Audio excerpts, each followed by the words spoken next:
Nagbabala sa publiko ang Kapuso TV host-actor na si Alden Richard hinggil sa kumakalat na umano'y tweets niya patungkol sa kanila ni Catherine Bernardo at dating boyfriend nitong si Daniel Padilla.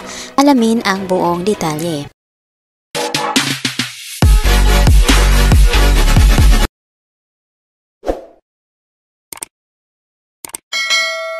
Magandang araw mga kaibigan, welcome back to our YouTube channel, Be Truth. Sa panayam ni Alden sa 24 oras nitong Miyerkules, May 15, 2024, iginiit niyang hindi siya ang nasa likod ng mga kumakalat na tweets na direktang pinapasaringan ang ex-boyfriend ni Catherine Bernardo na si Daniel Padilla. Saad ng aktor, kahit kailan po hindi po ako magko-comment ng kahit anong defamatory words to someone na hindi ko naman masyadong nakakasama at wala naman akong karapatan na maghusga sa taong tinutukoy doon sa mga fake tweets na kumakalat. Hindi binanggit ni Alden kung ano mismong tweet ang pinapatungkulan niya. Ngunit kamakailan ay pinag-uusapan online ang post sa isang Facebook page tungkol sa isang fake tweet ni Alden para kay Daniel. Sa peking post, pinalabas animoy ex or dating Twitter ni Alden patungkol sa di umano'y panluloko ni Daniel kay Catherine kaya sila nagkahiwalay. Mababasa rito, Catherine give her love and trust to you, pati na ang future niya for how many years pero niloko mo lang pala. On-cam ka lang pala loyal at sweet, pero sa likod ng kamera, dugong Padilla ka talaga. Please bro, wag mo nang guluhin pa si Kat, wag kang selfish. Masaya na siya ngayon sa mundong ginagalawan niya. Kung titingnan, mapagkamalan talagang galing ito sa ex account ni Alden dahil iniedit ang kanyang litrato, maging ang username para mapagkamalan itong totoo. Matatandaang nabaling kay Daniel ang sisi sa nangyaring hiwalayan nila ni Catherine dahil nagkaroon umano ito ng lihim na relasyon sa actress na si Andrea Brillantes. Bukod pa dyan ang pagdikit sa pangalan niya sa iba pang mga babae, dahilan para isipin ng marami na makailang beses nang pinagtaksilan si Catherine. Giit ni Alden, kailanman ay hindi siya nagpo-post ng ganito. Pinaalahanan din niya ang publiko na huwag agad maniwala sa mga nakikita sa social media. Pagkos ay ugaliin daw na magsisiyasat at mag-fact check kung ito ba ay may katotohanan. Mensahe ni Alden, ingat lang po tayo sa fake news dahil ang social media po ay pugad ng fake news.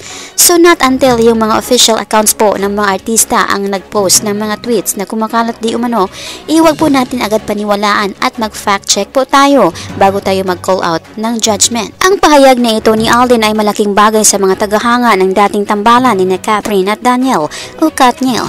Lalo't naugnay ngayon si Alden sa kapamilya actress na si Catherine. Sa katunayan, meron na ring nabuong tambalan sina Alden at Catherine ang Kathden matapos nilang bumida sa Hello Love Goodbye. Simula nito sinaship na sila ng kanilang mga tagahanga, lalo na ngayon na parehas silang single matapos maghiwalay si Catherine sa long-time boyfriend niyang si Daniel Padilla noong November 30, 2023. Nagpadagdag pa sa kilig ng mga fans ang madalas nilang pagsasama sa private events tulad ng 28th birthday at housewarming party ni Catherine at iba pa. Palaisipan din ang naging sagot ni Alden kay Nelson Canlas sa 24 oras noong April 10 nang siyasatin siya sa tunay na relasyon nila ni Catherine. Ang sagot naman ni Alden, what you see is what you get.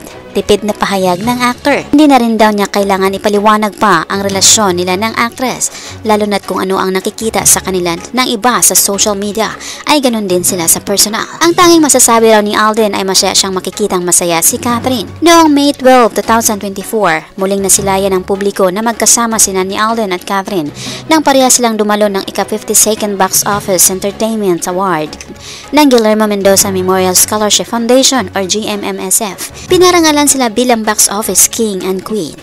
Napapabalita rin nililigawan ni Alden, bagay na hanggang ngayon ay hindi pa niya kinukumpirma sa publiko. Ngunit base di umano sa nakalap na impormasyon sa PIP.ph or Philippine Entertainment Portal, lagpas friendship level na di umano ang pagkakamabutihan ni na Alden at Catherine. Sabi di umano ng isang source ng PIP.ph, walang kinalaman sa trabaho ang private parties ni Catherine na dinaluhan ni Alden at makikita roon nag-i-enjoy ang mga ito sa company sa isa't isa. Matapos nilang gawin ang box office hit na Hello Love Goodbye noong 2019, ay nagtuloy-tuloy na di umano ang pagkakaibigan nila ni Catherine. Dagdag pa niya anuman daw ang meron sa kanila ay nais na itong gawing pribado at personal. Lahat niya sa preview. The friendship never ended. Naging solid din talaga yung samahan naming lahat when we were filming. And right now, I'm just quite overwhelmed. Whatever is happening between Kat and I really want it to be personal. Mga kaibigan, anong masasabi mo dito? Ano man ang iyong opinion o komento? Welcome kayo dito. Maraming salamat po.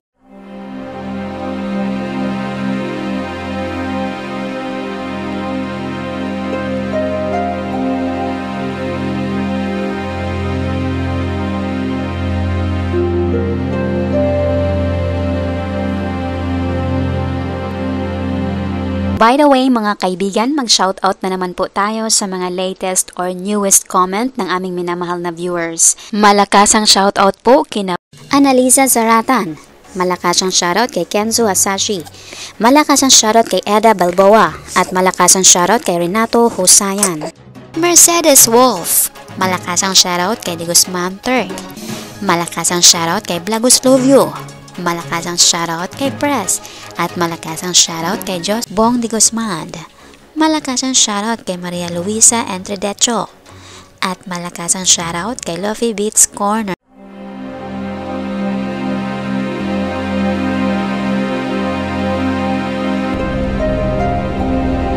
Malakasang palakpak po sa inyong lahat. Marami pong salamat sa inyong pagbibisita at pag-effort na rin na magkomento. Pasalamatan din po namin kayong lahat naming minamahal na viewers.